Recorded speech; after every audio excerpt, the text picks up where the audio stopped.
মুসা আলাইহিস সালাম আল্লাহর সাথে সরাসরি কথা বলতেন। ওয়া কাল্লামাল্লাহু মুসা তাকলিমা। সুবহানাল্লাহ পড়েন, আওয়াজ তুলে সবাই বলেন সুবহানাল্লাহ। এখন বনি ইসরাইল হচ্ছে পৃথিবীর সবচেয়ে গোয়ার জাতি। তারা বলে, মুসা তুমি যে আল্লাহর সাথে কথা বলো আমরা তো দেখি না, তুমি যে কথা বলো আমরা তো শুনি না, তো কি করতে হবে? বনি ইসরাইল বলে, আমাদের মধ্য থেকে 70 জন নিয়ে যাইতে হবে তোর পারে। ওরা আয়েশা যদি কয় হয় আমরা শুনছি, তাহলে বিশ্বাস করবো। কত বড় ডাকাত দেখছেন বনি ইসরাইল। এদের চেয়ে গোয়ার জাতি নাই। এত গোয়ার তুমি করেছো মুসা আলাইহিস সালামের সাথে। তুমি যে আল্লাহর সাথে কথা বলে আমরা তো দেখি, কি করব? 70 জন আমাদের বন্ধু বান্ধব যে যদি দেখে, তারা বললে ওকে আসো, 70 জন আসো। 70 জন নিয়ে গেল। মুসা আলাইহিস সালাম হারুন আলাইহিস সালামকে খেলাফা দিয়ে গেলেন, আল্লাহ ওনাকে নবী বানালেন। মুসা আলাইহিস সালাম বললেন, হারুন খবরদার, বনি ইসরাইলের মধ্যে তাওহীদের বাণী প্রচার করবা, ঐক্য ধরে রাখবা, বিচ্ছিন্ন হতে দিবা না। চলে গেছে। এইদিকে বনি ইসরাইলের এক দুষ্ট লোক ছিল, নাম সামিরি। কি নাম? সামিরি। সে সবাইরে বলল, তোমাদের স্বর্ণগুলো ফালাও। স্বর্ণগুলো ফেললো। বনি ইসরাইলের স্বর্ণগুলোকে গলিয়ে সে একটা গরুর বাচ্চা বানালো। গোবৎস। কিসের বাচ্চা? দেখেন গরুর পূজা কিভাবে শুরু হয় পৃথিবীতে প্রথম। গোবৎস পূজা, গরুর বাচ্চার পূজা কিভাবে। সে স্বর্ণ গলি গরুর বাচ্চা করে, জিবরাইল আলাইহিস সালাম যে জমিনে এসেছিলেন, ওই ফেরেশতার পায়ের নিচের একটু মাটি সে বুদ্ধি করে প্যাকেটে রেখে দিয়েছিল। সে গরুর বাচ্চা বানায় স্বর্ণ দিয়ে গলিয়ে ওই মাটি এটার মধ্যে ঢুকাই দিছে বেলকি দেওয়ার জন্য। স্বর্ণ দিয়ে বানানো গোবৎস গরুর বাচ্চার গায়ে যখন সেই মাটি ছুঁড়ে দেয়া হলো, এখন বাছুরের ভেতর থেকে ভ্যাঁ ভ্যাঁ আওয়াজ আসতেছে। কি আসতেছে? সবাই তো অবাক। সামিরি বলে, আরে তোমরা যে 70 জন দিয়ে মুসা আলাইহিস সালামরে পাঠাইছো, ওইদিকে এত ঘুরতেছে, আল্লাহরে খুঁজে পায় না, আল্লাহ তো এটার ভিতরে ঢুকছে। নাউজুবিল্লাহ বলবেন না? তোমরা যে 70 জন দিয়ে পাঠাইলা, 70 জন নিয়ে মুসা আলাইহিস সালাম খালি ঘুরতেছে, আল্লাহরে পায় না। পাবে কেমনে? আল্লাহ তো নাউজুবিল্লাহ এটার ভিতরে। সেজদা দাও। এই সেজদা দিয়ে গেল।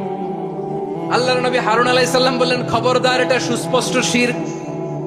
আল্লাহ সব গুনাহ মাফ করে, শিরকের গুনাহ মাফ করে না। খবরদার, তোমরা থামো। কে শোনে কার কথা? হারুন আলাইহিস সালাম বললেন, খবরদার, এই শিরকি কাজে তোমরা সংযুক্ত হয়ো না। তোমাদেরকে কি মনে নাই আমার ভাই মুসা আলাইহিস সালাম কি বলছে? আল্লাহ শিরক মাফ করে না। খবরদার, শিরক করো না, আল্লাহরে ভয় করো। হারুন আলাইহিস সালাম তাদেরকে বুঝালেন, শিরক করো না, আল্লাহরে ভয় করো। শুধু এতটুকুই তিনি বুঝালেন, দাওয়াতি কাজ পালন করলেন, কিন্তু প্রতিরোধ করেন নাই, সশস্ত্র সংগ্রামে লিপ্ত হন নাই, বাধা দেন নাই। কারণ গৃহযুদ্ধ বেঁধে যেতে পারে। উনি ভাবলেন, আমি যদি আমার বাহিনী নিয়ে দাওয়াত দেওয়ার সাথে সাথে প্রতিরোধ করি, আক্রমণ করি, ওরাও আমারে আক্রমণ করবে, ব্লাডশিট হবে, রক্তপাত। এমন অবস্থা হবে বনি ইসরায়েলের মধ্যে, যেটা হয়তো আমার ভাই মুসাও কন্ট্রোল করতে পারবে না। সুবহানাল্লাহ কইবেন না? এক একজন নবীকে আল্লাহ তাআলা কি ইন্টেলেক্ট দিয়ে পাঠিয়েছেন। তিনি ভাবলেন, আমি দাওয়াতি কাজটাই করি, এটা যে হারাম এটা থেকে শুধু বারণ করি, কিন্তু প্রতিরোধ না করি। আমি যদি ঐক্য ধরে রাখতে পারি, বাকিটা আমার ভাই সামলে নেবে। সুবহানাল্লাহ। হারুন আলাইহিস সালাম প্রতিরোধ করলেন না।